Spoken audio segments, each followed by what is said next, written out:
Assalamualaikum warahmatullahi wabarakatuh. Yang terhormat Bapak Kasih Adik Lapas Nasdura Berkalu yang kami sebut nama hukum yang terhormat Bapak Kasih Latul Sarjana Hukum yang kami hormati Ketua Harian Badan Takmir Masjid Lapas Nasdura Berkalu beserta seluruh jajaran pengurusnya, wabil khusus yang kami hormati dan muliakan beliau Al-Ustaz Al-Mubarak Bapak Ruslan Demanto LC, rekan-rekan jamaah sekalian yang insya Allah kita sekalian yang ada di tempat ini dirahmati dan mulia di hadapan Allah Subhanahu wa Ta'ala, dan agar lebih berkah kebersamaan kita di tempat ini dan mendapatkan rahmat dari Allah Subhanahu wa Ta'ala, mari sama-sama khusyuk kita dengarkan lantunan ayat-ayat suci Al-Quran yang akan disampaikan oleh Saudara Dedi Apriyadi Sugih. Assalamualaikum warahmatullahi wabarakatuh. A'udzu billahi minasy syaithanir rajim.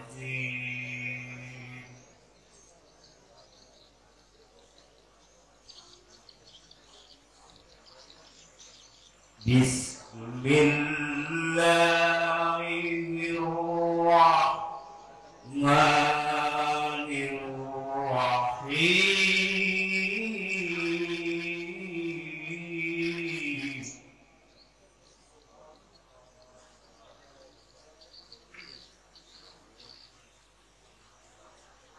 Walikulli wijhatun huwa muwalliha fastabiqul khairat.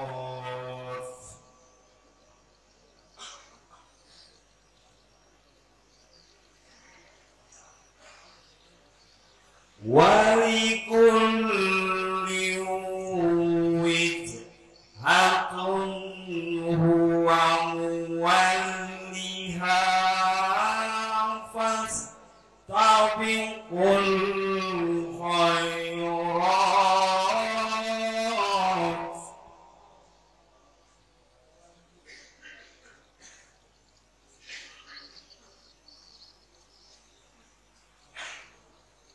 Aynama takunu ya'ti bikumullahu jami'an.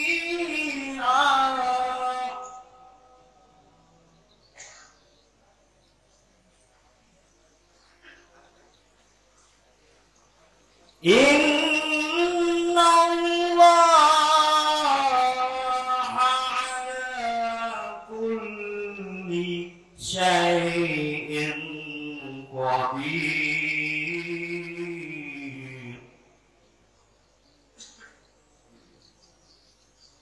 Inna Allaha ala kulli syai'in qadir.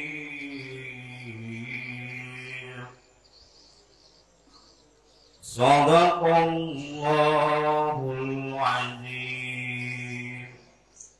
Assalamualaikum warahmatullahi wabarakatuh. Waalaikumsalam warahmatullahi wabarakatuh. Sadaqallahul azim, maha suci dan maha benar Allah dengan segala firman-Nya.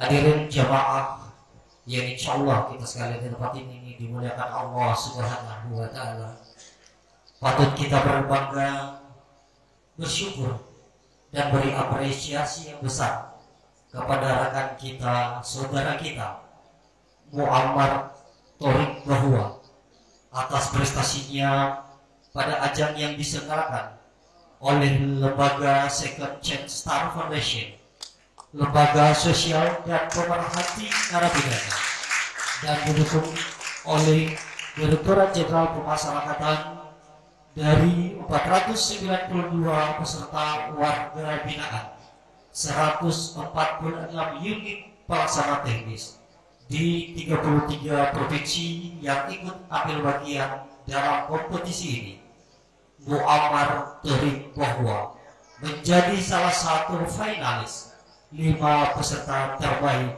dalam ajang stand up comedy. Mari sama-sama kita lihat cuplikan video.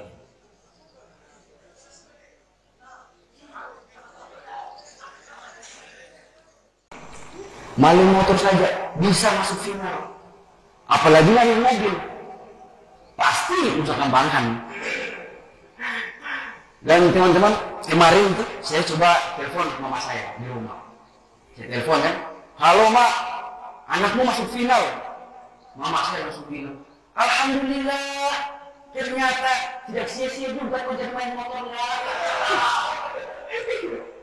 Nanti kalau kau pulang, ajarkan bapakmu ya.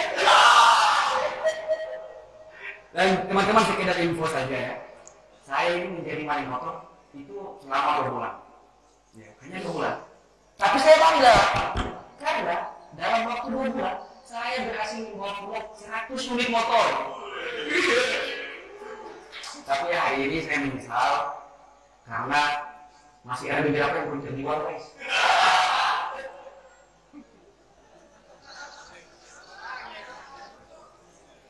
Baik, kepada saudara Muhammad Prabowo kami undang ke depan untuk dapat memberikan testimoni. Kita beri aplaus.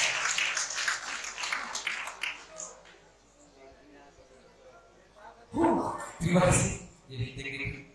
Baik. Assalamualaikum warahmatullahi wabarakatuh. Di sini saya tidak mesti yang terhormat Bapak Kasih Madi, muliakan Ustaz, Pak Guru, Ketua.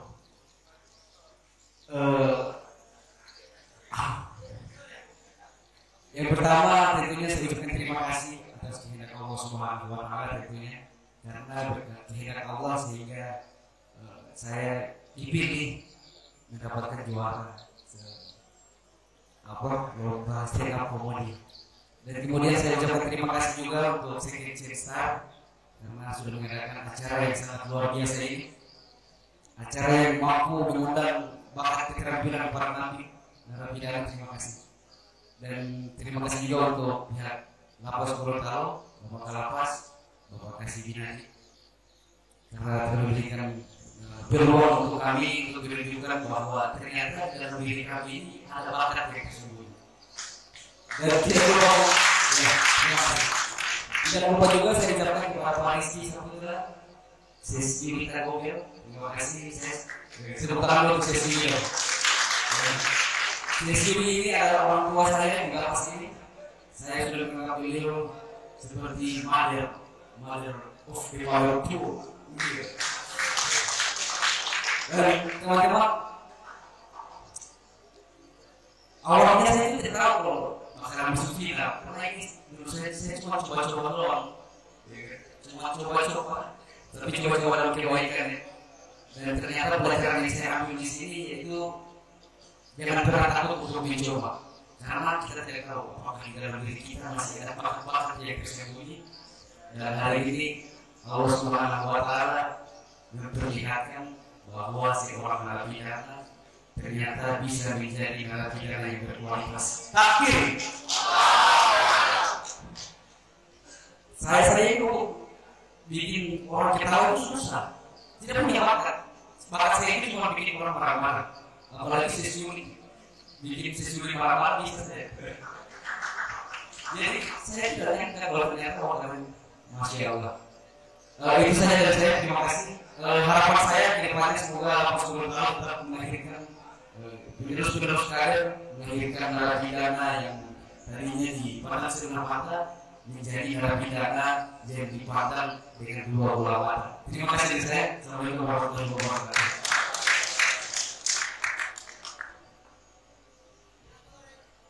Jemaah sekalian yang dirahmati Allah Subhanahu wa Ta'ala, selanjutnya sambutan sekaligus penyerahan piagam dan hadiah kepada saudara Muhammad Tariq Bahwa.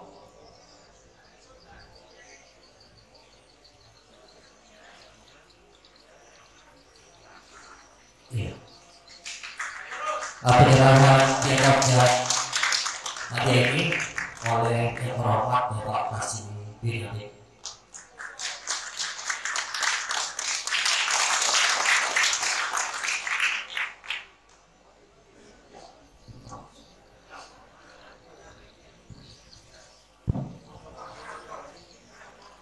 Bismillahirrahmanirrahim. Assalamualaikum warahmatullahi wabarakatuh.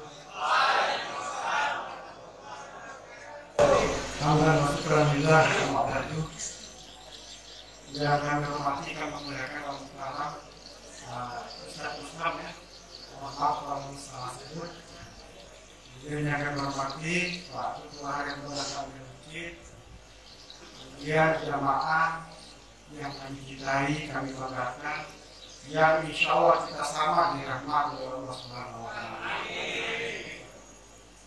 Disyukur kehadirat Allah Subhanahu wa Ta'ala yang telah mempertemukan kita kembali di tempat ini dalam kegiatan pembinaan mental spiritual.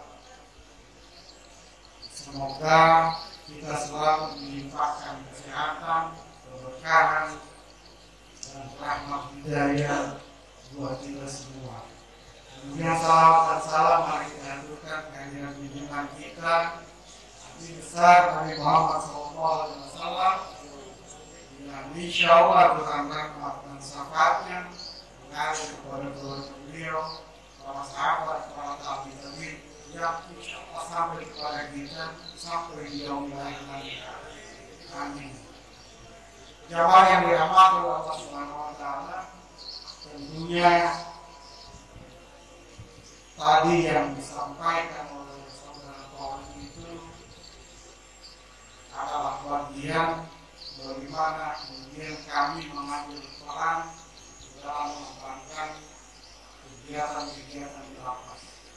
Kita disampaikan dari jumlah 400 lebih peserta, kemudian dari 100 unit pelaksana teknis dalam lapas rutan di seluruh Indonesia, 32 provinsi.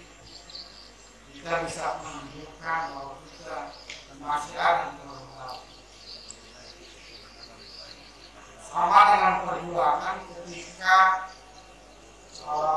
zaman kemerdekaan itu, bahwa Belanda kemudian masuk ke Indonesia diboncengi oleh Amerika, maka Jenderal Sudirman kemudian melakukan serangan 1 Maret. Itu menunjukkan bahwa Republik ini masih ada. Lapas Gorontalo masih menghasilkan bibit-bibit terbaik. Ya. Jadi kita jangan merasa kemudian kecil hati bahwa pembinaan narapidana belum tentu mereka yang kemudian berada di luar sana jauh lebih baik dari kita yang berada di dalam. Karena mungkin saja Allah belum membuka kait-kait daripada kita sudah dibuka, berarti mereka kemudian kita kembali ke titik nol, membuka kembali lembaran baru, ya, lahir kembali menjadi orang yang baik dan selalu berbuat kebaikan. Dan tadi adalah bagian kebaikan-kebaikan yang ditebarkan kepada manusia. Jadi ketika kita menebarkan kebaikan seperti memberikan orang kemudian merasa bahagia hari itu adalah bagian amalan kita. Dan insya Allah akan menjadi semuanya. Kita memberikan kebahagiaan. Orang tertawa pada saat itu dia merupakan kesusahan. Dia bahagia pada saat itu. Dan itu sudah dilakukan oleh saudara Polri ketika beberapa kali melakukan persiapan untuk pelaksanaan walaupun dilakukan secara hibrid atau secara virtual. Tidak banyak yang bisa kami sampaikan dan menyambut dengan ucapan terima kasih. Terima kasih juga Pak Ustadz, apresiasi bisa hadir bersama kami. Ya, mohon maaf kalau memang pelaksanaan ini kemudian agak lambat. Pak Ustadz sudah datang sebelum asar di sini. Tapi memang dia ada proses absen dan segala macam. Kemudian ini kami akan menilai kegiatan-kegiatan ini adalah bentuk pertanggungjawab moral kami kepada masyarakat. Jadi ketika para teman-teman kami warga binaan ini keluar dalam integrasi keluar, artinya sebelum habis masa pidana dan mereka berbau ke masyarakat, itu adalah bagian pemilihan kami, dan kemudian kami sudah melakukan sebuah pertanggungjawaban moral. Kami melakukan kegiatan-kegiatan seperti ini dalam rangka untuk memberikan penghargaan kepada para warga binaan. Jadi negara ini memberikan penghargaan itu ketika kita sudah berbuat baik, ya, berilah penghargaan biar Bapak bisa kembali ke keluarga sebelum waktu hari masa pidana. Maka ada catatan di sana wajib lapor. Jika melakukan pelanggaran, tarik masuk. Ya. Saya akhiri sekian, terima kasih. Assalamualaikum warahmatullahi wabarakatuh.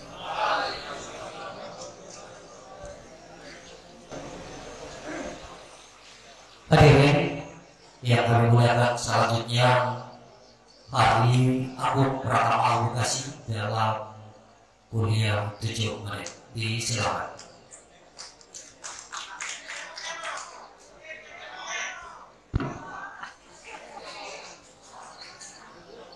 Assalamualaikum warahmatullahi wabarakatuh. Alhamdulillah, nahmaduhu wa nusalli wa nusallim ala rasulillahil karim. Asyhadu an la ilaha illallah wa asyhadu anna Muhammadar Rasulullah. Allahumma shalli ala sayyidina Muhammad wa ala sayyidina Muhammad. Amin.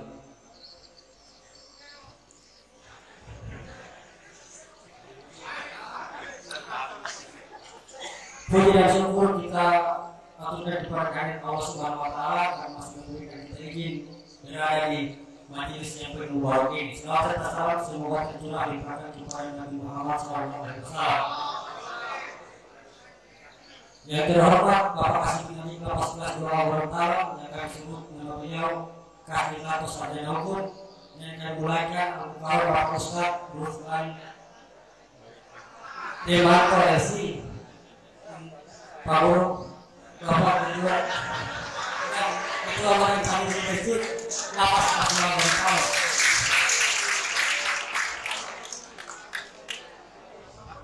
Berdirinya saya di sini ini mengisahkan 3 golongan manusia yang pertama menjadi goreng api neraka.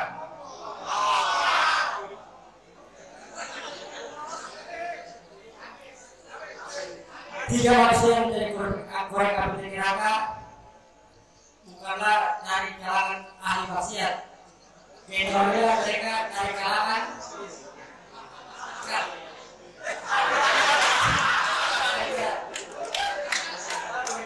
kalangan orang-orang yang beriman. Yang pertama adalah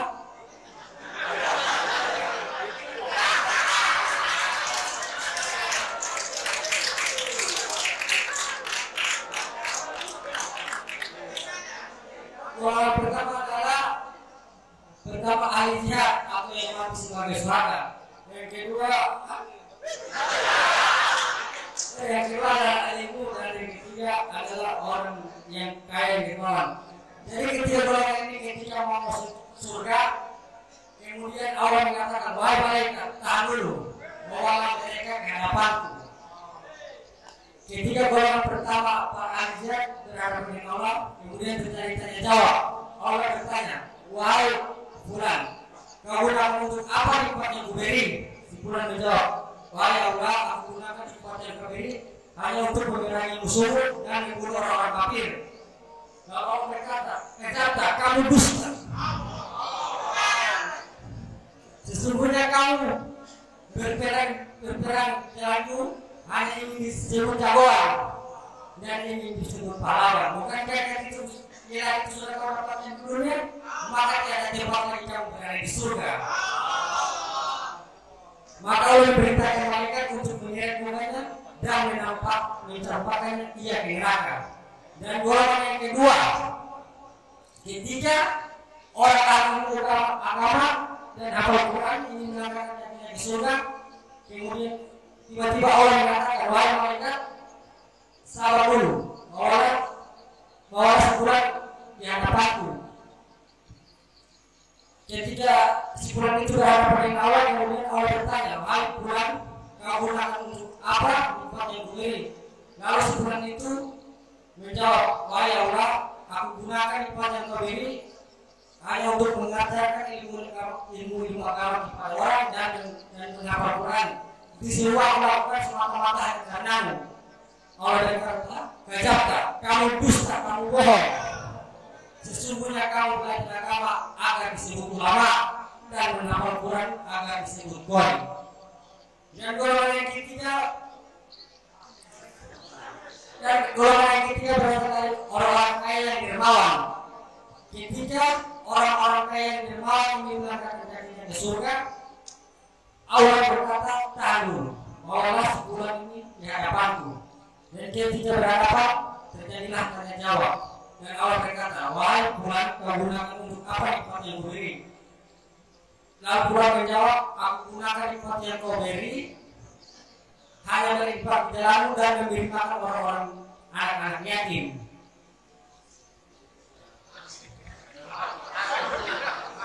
Lalu Allah berkata, kadzabta, kamu dusta, pembohong.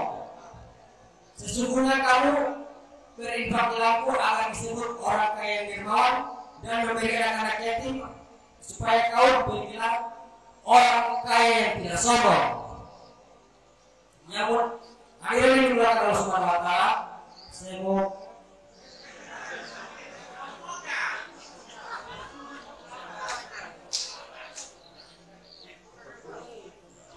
kita termasuk dari 3 golongan tersebut. Jangan sampai ada sedikit pun niat dalam hati untuk mencari ketenaran, kedudukan atau pujian dari manusia. Jika tersebut terlintas dalam hati dan pikir kita, maka bersegeralah membacalah Allah wa quwwata illa billah dan beristighfarlah sebagai upaya untuk memperbaiki diri. Wallahu akhirul kalam. Assalamualaikum warahmatullahi wabarakatuh.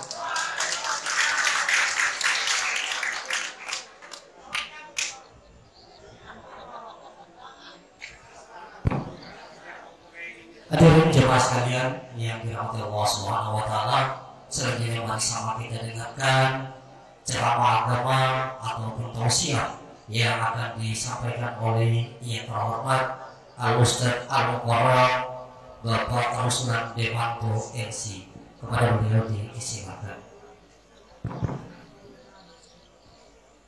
Bismillahirrahmanirrahim. Assalamualaikum warahmatullahi wabarakatuh. Alhamdulillahilladzi an'amana bi ni'matil iman wal islam. Asyhadu an la ilaha illallah wahdahu la syarika lah wa asyhadu anna Muhammadan abduhu wa rasuluhu la nabiyya ba'da. Subhanaka la ilma lana illa ma 'allamtana innaka antal alimul hakim. Kaifa takfuruna billahi wa kuntum amwatan fa ahyakum. Tsumma yumitukum tsumma yuhyikum tsumma ilaihi turja'un. Sadaqallahu al-'azim wa sadaqa nabiyul karim wa nahnu 'ala dzalika minasyahidin wasyakirin. Walhamdulillahi rabbil alamin. Yang saya hormati Bapak Kasih Dinadik Lapas kelas 2 Gorontalo yang mudah-mudahan dalam keberkahan Allah Subhanahu wa taala, serta seluruh jajarannya yang sempat hadir. Yang saya hormati Bapak Ketua Takmir Masjid At-Taubah beserta seluruh pengurus yang mudah-mudahan dalam keberkahan Allah Subhanahu wa taala, serta bapak-bapak sekalian yang insya Allah semuanya calon penghuni surga. Puji syukur hanya milik Allah yang alhamdulillah pada sore hari ini kita berada di salah satu rumah Tuhan, yakni masjid, karena Rasul menyebutkan man ijtama'a qaumun fi baitin min buyutillah. Siapa yang suka sekali berkumpul di salah satu rumah-rumah Tuhan, mau apa dia di situ? Mau apa? Pertanyaannya kan di situ. Mau berkumpul, semua bisa berkumpul, tapi apa berkumpul itu? Kalau dia berkumpul harus 2 hal yang dibuat di masjid supaya dapat 4 hal yang disebutkan oleh Nabi. Apa? Yatluna kitab Allah, rajin baca Quran. Baca yatluna itu bermakna baca bagus, berusaha dipahami, yang dipahami tilawah, beda dengan qiraah. Kalau qiraah itu iqra berarti hanya baca saja, tidak perlu paham. Itu tugas pertama kita orang datang di masjid adalah yatluna kitab Allah, baca, kita mengkaji, kita berusaha memahami plus mengerjakan. Yang kedua wa yatadarasunahu bainahum, saling mengajarkan antara satu dengan yang lain. Nah, kali sudah terjadi antara penceramah yang luar biasa dari stand up luar biasa juga, dan saya tertarik dengan stand up-nya. Saya baru 2 bulan mengalami proses itu, aktif di bidang itu, tapi bangga karena 2 bulan bisa 1000 atau 100 ya kan? 100. Yang saya khawatir di antara 100 itu jangan sampai saya punya 1. Karena saya pengalaman masalah begitu. Saya sholat di salah satu masjid, puasa, saya sholat di salah satu masjid, saya yang imam, saya yang ceramah. Ceramahnya berisi dengan kesabaran, keikhlasan, luar biasa semangatnya. Habis dari sholat, udah cari motor. Busuk tidak ada. Tinggal dia punya kunci yang saya ada pegang. Misalnya di situ baru lengkap, surat-suratannya oke, baru full service, semuanya mantap. Tiba-tiba keluar masjid, masya Allah, diuji dengan modelnya seperti itu. Suka bataria man, udah mau kasih kepala kota mari mana? Dia masalah. Kayak selilang jangan sampai di antara yang 100 yang X-ray merah putih.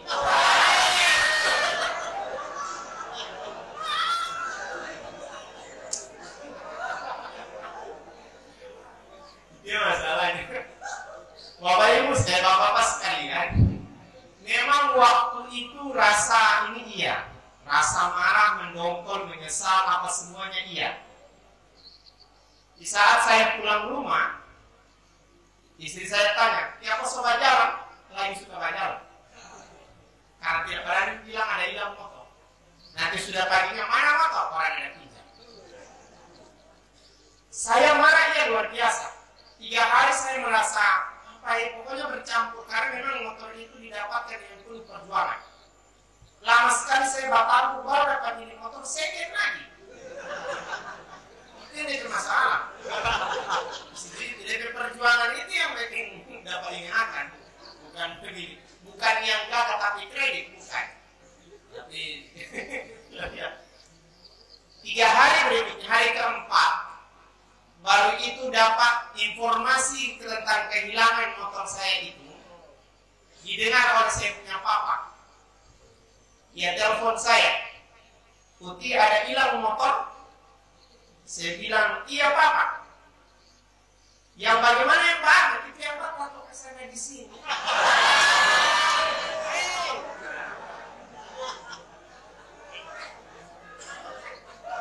Karena namanya kan korek itu waktu dekat dengan motor itu kan di jalan, korek itu punya jalan.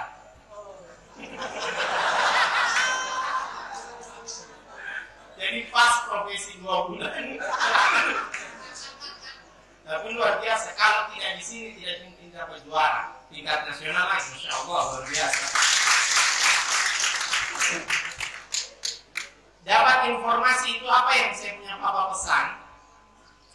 Putih, jangankan motor, kau punya nyawa saja akan berpisah dari kau punya jasa.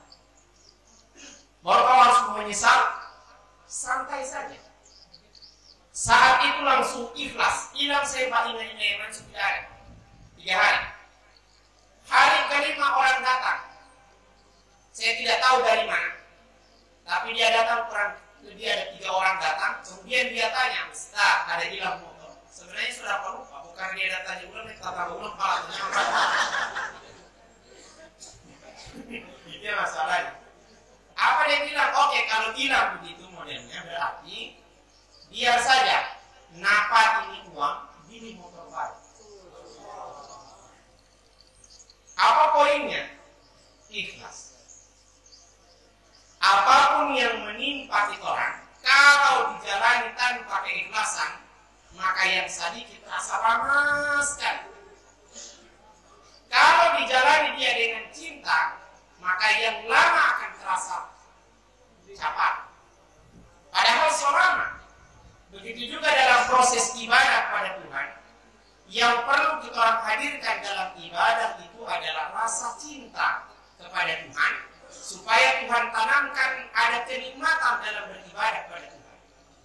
Sehingga itu disebut arti mahabbataka wa ma'rifataka. Ya Rabbi, aku butuhkan kepadamu tatkala aku datang kepadamu ya Rabb. Tanamkan rasa cintamu terhadap diriku agar supaya aku mampu memahami dan mengerti serta mengenal dirimu dan aku beribadah dalam kenyamanan dan cinta terhadap dirimu. Nah, itu yang perlu dihidupkan kembali. Yang perlu poinnya adalah berusaha untuk ikhlas pada Allah Subhanahu wa taala apapun yang Tuhan sampaikan. Yang ujikan sama orang, kita orang adalah orang yang dipilih oleh Tuhan dan musibah ujian tidak akan pernah takutkan. La yukallifullahu nafsan illa wus'aha. Tidak mungkin masalah mentakutkan dengan orang bermasalah. Salawat beserta salam kita aturkan pada junjungan kita Nabi besar Muhammad sallallahu alaihi wasallam, para keluarganya, para sahabatnya, dan insya Allah akan sampai pada kita yang tetap menjalankan sunnah beliau hingga akhir hayat kita nanti. Kita maksimalkan jam 5 tepat selesai. Insya Allah mau panjang. Karena setelah itu saya mau keliru. Bapak-bapak sekalian yang dirahmati oleh Allah Subhanahu wa taala, hidup ini supaya kita orang tidak mau terlalu kecewa, maka belajarlah dari diri sendiri. Jangan belajar dari orang. Kalau belajar dari orang, ujung-ujungnya kecewa. Hari ini kita orang gagal, hari ini kita fans dengan dia. Tapi akan ada saatnya kita orang akan justru marah betul dengan itu orang. Makanya kenapa Tuhan inginkan kita orang itu belajar dari orang punya diri sendiri. Mari kita orang belajar orang punya diri. Kira-kira anggota badan yang paling banyak bersilaturahim anggota badan apa? Tangan. Mari kita belajar dari tangan. Oke. Tangan. Mana yang paling putih di anggota badan ini? Telapak tangan atau anggota badan yang lain? Biar putih dia tetap yang putih itu telapak. Yang paling banyak kesalahan telapak tangan atau punggung tangan? Nah, telapak. Apa yang tangan ajarkan? Anda putih, tapi jangan merasa putih. Memang paling putih kau, paling menonjol kau punya putih di antara badan yang lain. Saya ingatkan kepada Anda, semakin Anda menge, semakin Anda menganggap, semakin Anda menganggapmu, sesungguhnya Anda lebih banyak kesalahan daripada orang yang mengetahui. Itu tangan ajarkan sama orang. Jangan merasa sok-sok. Sok putih, sok bersih, sok paling sok dan seterusnya. Itu tangan ajarkan. Ketika Anda merasa lebih dari yang di atas, yang diinginkan oleh Tuhan sebagaimana disebutkan oleh Nabi Shallallahu Alaihi Wasallam adalah berusahalah ketika Anda bertemu dengan orang, mulailah dengan salam. Idza taqal muslimaini yaltaqiyani fayatasafahani ghufira lahum ma qabla an yatafarraqa. Apabila ada dua orang muslim berjumpa, maka untuk menggugurkan kesalahan di antara orang dua, syaratnya apa? Baku dapa harus baku jabatan. Harus jabatan tangan. Makanya Nabi mengatakan, kalau jabatan tangan, asalkan ikhlas jabatan tangannya, sebelum itu tangan baku pisah, dosa mereka berguguran antara yang satu dengan yang lain. Jadi kalau ada orang yang serasa mengantuk, langsung aja jabatan tangan. Merasa lebih kek langsung aja tangan akan ke sana. Kalau terima kasih aku kita dapat lihat ini sunnah antu. Kita dapat lihat so putih dua sebuah mana putih di leher ini so jaga lain mana bagara ini kita jaga dapat lihat. Tidak ada begitu sih. Boleh tahu yang lain. Ketika Anda jangan pernah merasa berpuasa, merasa suci, merasa bersih sekalipun Anda itu putih. Tangan mengajarkan sama orang yang model begitu. Yang berikut, tangan itu mengajarkan sama orang apa? Kadang-kadang Pak, kita membutuhkan sesuatu yang keras untuk bisa terhindar dari sesuatu marahan yang lebih berbahaya. Contoh, nyamuk tempel di pipi, apa yang bertampil? Apakah tangan pipi marah? Tidak. Terkadang kita juga harus dibuat agak disiplin supaya kita tahu itu teratur itu yang bagaimana. Jangan salahkan tangan yang bertampar. Tapi sesungguhnya ada hikmah di balik kenapa Anda dibuat agak keras, agak disiplin dan seterusnya. Supaya ketika keluar, sampaikan oleh Pak Kasim tadi bahwa ketika keluar saya seperti orang yang saya tidak seperti yang dulu, tapi saya adalah sesuatu yang baru yang akan siap tampil dan seterusnya. Saya mungkin dulu ditakuti, tapi sekarang saya bisa stand up comedy. Saya mungkin dulu tidak tahu mengaji, tapi sekarang saya sudah bisa ceramah. Saya mungkin dulu seperti ini, tapi saya sekarang luar biasa. Makanya terkadang kita orang harus diuji dengan model yang seperti itu untuk menjadikan sesuatu yang lebih besar lagi. Tangan mengajarkan sama orang Bapak Ibu sekalian, Bapak-bapak sekalian dirahmati oleh Allah Subhanahu wa taala. Lihat tangan. Ketika ada yang busuk, ada yang bawa busuk di anggota badan, yang bakal sedang siap. Pernah tangan dia korek kamar yang busuknya smear di muka? Tidak, Pak. Justru dalam dua yang pasampuni pegang itu yang busuk, dia cuci baik-baik. Kemudian nanti bersih balik itu dia korek anggota badan yang lain. Tapi terkadang kita juga jahil, Pak. Itu masalahnya. Dia mau korek kamar gini, baru dia mulai gulung. Baru dia cari sasaran. Dia mulai ikuti. Kalau bukan dia ikuti, dia pura-pura pas apa. Nah, itu jadi masalah. Tangan mengajarkan janganlah kurang lebih seperti ini. Kita berusaha ketika ada orang yang buruk dari seseorang, tugasnya kita adalah menyembunyikan keburukan orang itu, bukan menyebutkan keburukan orang itu. Terkadang orang itu dianggap baik oleh Tuhan, bukan diakibatkan karena tampilan zahiriyah yang dia miliki saat itu. Berapa banyak orang yang aktivitas ibadahnya luar biasa, kelihatannya soleh luar biasa, tapi sesungguhnya dia yang masuk neraka duluan. Kenapa? Ibadah oke. Baca Quran oke. Tapi kasar, Pak. Dengan orang. Mungkin dia tidak mampu kasar dengan tindakan karena kecilnya dia badan. Tapi dia punya tunggil lebih kasar dari orang yang kasar. Tidak ada yang begitu di sini, kan? Nah, itu masalahnya. Makanya jangan merasa suci dari yang lainnya. Dalam beberapa riwayat disebutkan ada orang masuk surga, Pak. Ada orang masuk surga bukan karena ibadah yang banyak yang dia buat, tapi hanya karena apa? Hanya karena sesuatu yang kecil saja, tapi dia bisa masuk surga. Karena apa? Ada di riwayat disebutkan ada orang masuk surga hanya karena menyelamatkan satu ekor lalat yang tertaruh di tinta. Dia tidak sadar, dia lakukan dengan keikhlasan. Tidak ada mengharapkan yang lain, tidak ingin dipuji yang lain. Dia keluarkan itu, maka dia masuk surga karena itu. Bukan karena ibadah sholat, zakat, dan haji dan seterusnya, tidak. Tapi ada orang yang rajin ibadahnya luar biasa, tapi mulutnya lebih najis dari haji. Tidak ada yang begitu di sini. Tidak ada, Bang. Maka bagaimana bisa masuk surga kalau modelnya seperti itu, Pak? Lihat iblis itu atau setan itu, tempatnya, Pak, dulu itu memang tinggi sekali di surga, luar biasa, pemimpin para malaikat pada zamannya di awal. Tapi karena diberikan saingan, terkesan saingan, maka Allah uji dia sebagai hamba yang sebenarnya. Apa kesalahannya dia? Bukan karena tidak sholat, bukan karena apa, tidak banyak.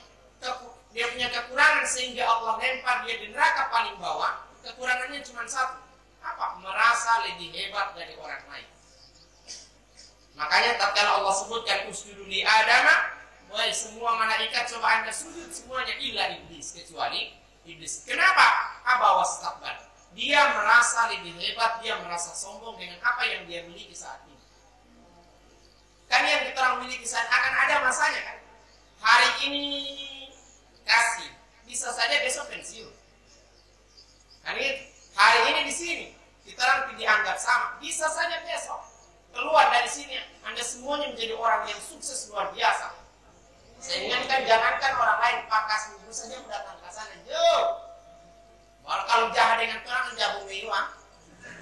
Kita ingat kemarin dekat waktu masih di aktif kamar di dalam, Pak bikin kepala tonyonya di kamar. Dan ini paling baku balas tuh orang. Jadi itu masalah. Dia merasa lebih hebat dari yang lain. Itu yang masalah. Sehingga iblis itu ditempatkan tempat yang paling tinggi, kemudian ditempatkan paling yang di bawah, diakibatkan hanya karena satu kesalahan dia. Abawaskan. Dia merasa tinggi hati lah, kemudian meremehkan orang yang lain. Bapak-bapak sekalian dirahmati oleh Allah Subhanahu wa taala, tidak ada tanggung jawabnya. Tidak ada, ya? Tidak ada, 15 menit lagi. Bapak-bapak sekalian dirahmati oleh Allah Subhanahu wa taala, sehingga itu ibadah itu harus mampu merubah orang. Diterima atau tidaknya suatu ibadah bukan dilihat dari sujud dan rukunya. Bukan itu ukurannya. Banyak orang yang mampu melaksanakan sholat, tapi tidak mampu mendirikan sholat. Khusyuk oke, di masjid. Tapi di luar masjid, luar binasa. Makanya dalam sebuah asar disebutkan bahwa ada orang itu mampu bertakbir di atas sajadah, tapi takabur di luar sajadah. Hitam jidatnya, tapi jahat dia dengan orang, Pak. Bagus sujudnya, tapi jahat dia dengan orang. Silaturahimnya tidak bagus. Merasa berkuasa, merasa lebih hebat, merasa lebih ini seterusnya. Apa bedanya kita orang dengan iblis kalau begitu model? Apa bedanya kita dengan Fir'aun? Apa bedanya kita dengan yang lain-lainnya yang banyak saya menyebutkan bahwa mereka justru dimasukkan ke dalam, oleh Allah dalam neraka yang paling bawah, diakibatkan karena merasa lebih hebat daripada yang lain. Ibadah itu harus mampu merubah karakter seseorang. Minimal dengan orang-orang yang dekat, minimal silaturahim kita orang, komunikasi antar orang itu baik. Karena Rasul mengatakan la yadkhulul jannata qati'ur rahimin. Tidak akan mungkin masuk surga seseorang hanya modal ibadah saja, tidak mungkin. Jadi ibadahnya tidak mampu memasukkan dia ke dalam surga. Kalau ibadahnya oke, tapi silaturahimnya tidak bagus, maka Tuhan sampaikan jangan bermimpi masuk surga. Itu masalah. Kita dalam satu kamar kira-kira silaturahimnya bagaimana? Jangan satu kamar, kemudian antar kamar dan seterusnya. Itu perlu. Maka tangan juga mengajarkan sama orang dalam bersilaturahim. Lihat tangan. Tangan tidak pernah membedakan antara yang satu dengan yang lainnya di saat dia bersilaturahim. Antara kaki dengan kepala. Ketika kaki sakit, tangan urut. Ketika kepala sakit, tangan urut. Ketika tangan yang sakit, apakah kepala urut? Tidak. Dan apakah tangan berenting urut? Tidak. Apakah tangan bapolong buangok? Dia masalahnya. Yang mereka pakai tangan apa sih? Biar baik pinjam kan pakai kita DPR apa kan? Kita hitungannya tidak hadir. Dan aku sekarang itu yang masalah. Akhirnya orang bawa pinjam kalau punya itu masalah. Bapak Ibu sekalian, Bapak-bapak sekalian dirahmati oleh Allah Subhanahu wa taala. Tangan ajarkan pada kita bahwa ketika Anda untuk bersilaturahim dengan yang lainnya, berusahalah jangan ada membedakan antara yang satu dengan yang lain. Tuhan inginkan bahwa kita orang ini senantiasa merasa bersaudara antara yang satu dengan yang lain. Jangan menganggap orang lain itu adalah orang lain, tetapi innamal mu'minuna ikhwatun fa aslihu baina akhawaykum wattaqullaha la'allakum turhamun. Berusahalah Anda merasa orang lain itu adalah saudara dari dirimu. Dan bagaimana itu merasakan saudara? Dia seperti satu jasad. Ketika kaki orang berjalan yang tatopi itu kaki, maka yang bersuara itu adalah mulut, yang bauru itu tangan, yang menangis itu mata. Apakah sebelum orang turun, orang ada berkomunikasi dulu, silaturahim dulu? Tidak, secara spontan. Kenapa? Ada satu rasa dengan yang lain. Tidak ada tinggal nganak, tinggal kita dan seterusnya. Saya teringat juga kalau waktu di pondok begitu modelnya, Pak. Ketika dapat kiriman, biar satu kontainer itu kiriman, Pak. Satu datang kamar, belum tak sampai di kamar habis. Itu kalau di pondok. Kalau di sini saya tidak tahu. Ini masalahnya. Kalau di pondok, biar satu kontainer itu kiriman apapun model kiriman selesai sampai di pintu, Pak. Itu yang masalahnya. Jadi kadang-kadang ada orang biar masih ada Pak dia yang sambungnya dia punya, Pak.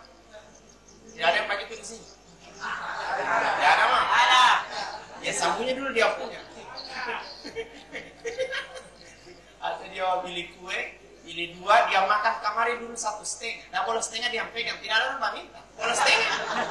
Dia masalahnya, dia skill tinggi Pak, tingkat lewat. Minta apa boleh setengah ini. Padahal dia ini Pak, itu yang masalahnya. Tapi tidak ada yang begitu di sini. Kalau di tempat yang lain itu yang begitu, di sini tidak ada. Bapak-bapak sekalian yang dirahmati oleh Allah Subhanahu wa taala, hidup ini tidak selamanya kita orang sana. Yang Tuhan butuhkan sama orang adalah sengaja Allah datangkan musibah demi musibah hanya untuk adalah yang Allah menguji itu adalah kesabaran kalian. Wala nabluwannakum bi syai'in minal khawfi wal ju'i wa naqsin minal amwali wal anfusi was samarat wa basyiris sabirin alladziina idza asabatkum musibah qalu inna lillahi wa inna ilaihi raji'un. Dalam hidup ini tidak akan pernah lepas dari yang namanya masalah. Ketika Anda menghadapi masalah, yang Tuhan butuhkan adalah bersabar menghadapi masalah demi masalah. Ketika Anda bersabar menghadapi masalah, maka Tuhan sampaikan innallaha ma'as-sabirin. Ketika Allah mengikrarkan dirinya, saya dekat dengan orang yang bersabar, apakah yang bersabar meminta tidak dikabulkan? Pasti dikabulkan. Kenapa? Karena Allah itu dekat dengan orang yang sabar, bukan dekat dengan orang yang zakat, bukan dengan orang yang haji, bukan dengan orang yang puasa, bukan dengan orang yang sujud, tapi Allah bilang innallaha ma'as-sabirin. Cara sabarnya di mana? Disandingkan antara sabar dengan sholat. Ista'inu bis-sabri was-shalah. Sabar yang sesungguhnya adalah dibutuhkan dalam bentuk sujud. Semakin Anda ditimpakan musibah kemudian dihadapi dengan sujud, sampaikan, langitkan doa dalam sujud terakhir kita, maka Allah akan kabulkan segala hal yang itu. Asalkan yang Allah butuhkan adalah kesabaran. Saking besarnya pahala sabar, maka Tuhan sampaikan bahwa innama yuwaffas sabiruna ajruhum bighairi hisab. Sesungguhnya pahala sabar itu tidak bisa diukur. Tidak bisa diukur. Saya pun kalau berada di sini bisa saja saya tidak sabar. Maka dan jelas itu pasti. Ya, cuman bersyukurlah bapak-bapak sekalian. Bapak-bapak adalah orang yang dipilih oleh Tuhan untuk menjadi orang yang paling sabar. Kenapa? Di sekian banyaknya laki-laki, bapak-bapak orang yang paling dekat dengan Tuhan. Kenapa sabar? Yang paling banyak pahalanya ya sudah bapak-bapak sekalian, bukan saya. Kenapa? Sabarnya luar biasa. Ketika bisa ditukar, jangankan yang mungkin 1 minggu saya pun stres sendiri. Ya gitu. Tapi karena bapak ini sudah terasa dengan luar biasa, maka Tuhan sampaikan tidak usah khawatir. Saya akan dekat dengan kalian. Setiap kalian menyampaikan segala sesuatu keluh kesahkan yang kepadaku, saya berikan semua hal yang kalian inginkan. Maka ketika kita mau sujud terakhir, kita sampaikan permohonan kepada Allah. Jangankan sujud terakhir, Pak, baru mengatakan iyyaka na'budu wa iyyaka nasta'in, maka Tuhan jawab wali abdi ma sa'al. Kalau kita mengatakan ya Rabb, ya hanya kepadamu aku berada, hanya kepadamu aku meminta ya Rabb, hanya kepadamu aku berkeluh kesah, maka Tuhan jawab dengan wali abdi ma sa'ala. Apa yang kau minta saya mau kasih. Apa yang kita mencari sekarang ini di sini adalah ketenangan. Hidup ini yang mau dicari Pak, bukan usia yang banyak, bukan harta yang banyak, tapi ketenangan. Dan orang yang tenang hatinya Pak, ketika modalnya tenang hati, jangankan di penjara Pak, mau mati saja dia siap. Orang yang hatinya tenang, itu yang Tuhan sampaikan, ya ayuhan nafsul mutmainnah, irji'i ila rabbika radiyatan mardiyah. Tuhan bilang jangankan dalam penjara, dalam bentuk kematian pun kamu akan santai menghadapi itu. Kenapa? Kamu bisa menghadapi hidup ini dengan ketenangan. Semakin sabar akan muncul namanya mutmainnah. Disebut dengan ketenangan demi ketenangan. Dan ketenangan itu tidak bisa didapatkan dengan yang lain kecuali dengan peribadatan yang sesungguhnya hanya kepada Tuhan. Bukankah dalam kehidupan di sini semua berbau agama? Semua berbau agama. Maka itu disebut dengan dzikir. Semakin kita bergelut dengan ibadah, dengan agama yang bagian daripada dzikir, maka Tuhan sampaikan ala bidzikrillahi tatmainnul qulub. Dengan kegiatan keagamaan sebagai bagian untuk mengingat kepada Tuhan, maka Tuhan sampaikan saya titipkan ketenangan, kenyamanan, kedamaian, kebahagiaan dalam hati-hati kalian. Apakah orang yang di luar sana tenang? Tidak. Apakah mereka tidak banyak masalah? Lebih banyak mungkin dari kita. Kita bersyukur di tempat ini Allah kurangi masalah kita yang ada di luar sana. Kita ditempa menjadi yang terbaik. Sebagaimana emas juga, dia tidak mungkin langsung jadi emas kalau dari lubang dari gunung ke mana. Butuh proses yang jadi sehingga dia menjadi emas yang baik. Tinggal kita orang memilih apakah kita bisa menjadi emas atau imitasi emas? Tergantung. Mau jadi yang terbaik atau tidak yang terbaik, maka yang dituntut itu adalah kesabaran menghadapi masalah ini, masalah yang dihadapi saat ini. Bapak-bapak sekalian yang insya Allah diberkahi dan dirahmati oleh Allah Subhanahu wa Ta'ala, yang Allah butuhkan dari orang adalah memintalah pada Tuhan, jangan meminta kepada orang. Menghinakan diri hanya kepada Tuhan, jangan menghinakan diri hanya kepada orang. Yang berhak dihargai dan dihormati dan diibadahi itu hanya Tuhan, bukan orang. Maka jangan pernah coba-coba mengganti posisi Tuhan. Ya kan? Jangan hanya baru ketua kamar sesungguhnya luar biasa Pak. Baru ketua kamar itu Pak, belum yang ketua tamirul masjid. Hah? Baru ketua kamar dan ketua masjid, belum yang ketua apa? Oh, ketua blok. Apa tablo? Itu yang masalah. Amalan ketua blok begitu, apalagi jangan bahagia. Hadiah saja. Itu yang jadi masalah. Bapak-bapak sekalian yang dirahmati dan diberkahi oleh Allah Subhanahu wa Ta'ala, yang kita orang cari adalah ketenangan dari hati apa yang kita orang miliki saat ini. Biasa. Umar radhiyallahu taala anhu, mungkin kesalahannya jauh lebih besar dari orang. Jauh lebih besar. Begitu juga pamannya Rasul Hamzah juga begitu modelnya, besar sekali kesalahannya dari orang. Tapi tatkala mereka ditempa dengan yang jadi terbaik, yang dahulunya tidak dianggap. Jangankan orang, penduduk bumi langit saja tidak suka dengan karakternya orang. Tapi mereka bersabar dengan binaan Rasulullah SAW. Mereka menjadi yang termulia daripada orang yang biasa. Kenapa? Sabar menghadapi binaan dari Rasulullah SAW. Kita juga di sini bersabar untuk menghadapi binaan demi binaan yang ada di sini. Cuma masalahnya, menjalan itu yang masalah. Mau bilang itu gampang Bombay coba dulu. Itu yang masalahnya Pak. Makanya orang gampang sekali masuk bikin begini. Gak kalau cuma masuk itu gak Pak. Cuma masalahnya orang mau dengar, asal kerja kawan sama-sama.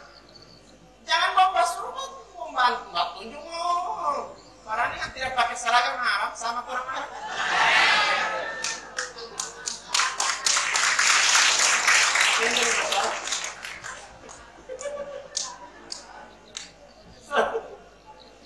Pasti kalau cuma seragam tak gampang mau beli di pasar Pak.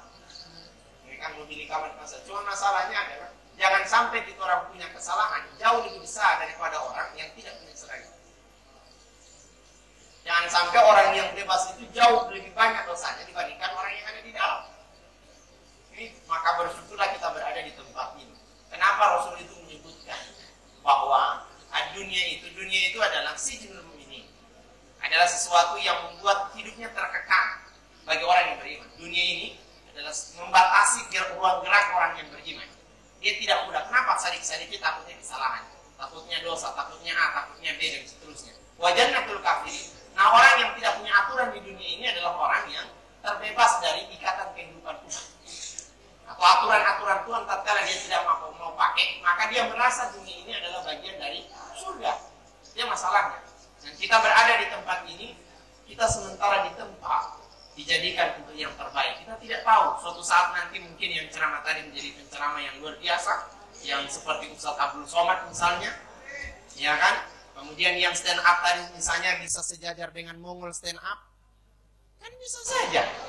Ya, karena bukan tampang yang dijual oleh Mongol, tapi dia punya cerita. Begitu juga modelnya, luar biasa. Apalagi DP beda dengan Mongol. Mongol tidak punya tato, dia punya tato. Lebih harga jualnya lebih mahal itu Pak. Ini masalah. Jangan-jangan DP juaranya itu setahun. Itu masalahnya. Rata-rata stand up comedy Indonesia tidak ada yang ada tato. Tidak ada. Cuma ini sekarang Masya Allah luar biasa. Cara Tuhan untuk menjadikan kita orang yang lebih baik dari orang yang baik berada di tempat ini. Maka jalani segala sesuatu yang kita orang hadapi sekarang dengan kesabaran. Hadapi semuanya dengan istighfar pada Tuhan. Kita berharap mudah-mudahan pernah kesalahan apapun yang kita buat, Kitoran diampuni semua kesalahan saya. Karena memang Tuhan sampaikan, Nabi sampaikan, at-taibu minadz-dzambi kaman la dzamba lahu. Orang yang pernah melakukan kesalahan, kemudian dia bertobat dari kesalahan yang pernah dia buat, maka sesungguhnya dia orang yang tidak pernah membuat kesalahan. Asalkan jangan ulang kembali itu kesalahan. Itu saja dari poin. Bapak-bapak sekalian dirahmati oleh Allah, kita berdoa mudah-mudahan saya hanya menyampaikan doa kepada Tuhan. Mudah-mudahan kita dari tempat ini menjadi orang yang terbaik di hadapan Allah Subhanahu wa taala. Menjalani hidup nanti berhari-hari di tempat ini sementara ditempa oleh Allah. Tatkala kita keluar, kita adalah orang yang paling mulia di hadapan Allah Subhanahu wa taala. Bapak-bapak sekalian dirahmati oleh Allah, mari kita tutup kegiatan kesempatan ini dengan doa kepada Allah. Mudah-mudahan doa kita diijabah dan dikabulkan oleh Allah Subhanahu wa taala. Bismillahirrahmanirrahim. Alhamdulillahirabbil alamin. Ar-Rahmanir Rahim. Maliki yaumiddin. Iyyaka na'budu wa iyyaka nasta'in. Ihdinas siratal mustaqim. Siratal ladzina an'amta 'alaihim ghairil maghdubi 'alaihim waladdallin. Amin. Allahumma nawwir qulubana bil Qur'an wa zayyin akhlaqana bil Qur'an. Allahumma ahyina bil iman wa amitna bil iman wa ahshurna bil iman wa adkhilna jannata ma'al iman. Allahumma tsabbitna ma'al iman wa akhrijna minad dunya ma'al iman wa khatim lana minal jinni ma'al iman. Allahumma inna na'udzu bika minal munkaratil akhlaq wal a'mal wal ahwa. Allahumma ighfir lana dhunubana wa kaffir 'anna sayyi'atina wa tawaffana ma'al abrar. Ya Azizu ya Ghaffar bi rahmatika ya arhamar rahimin.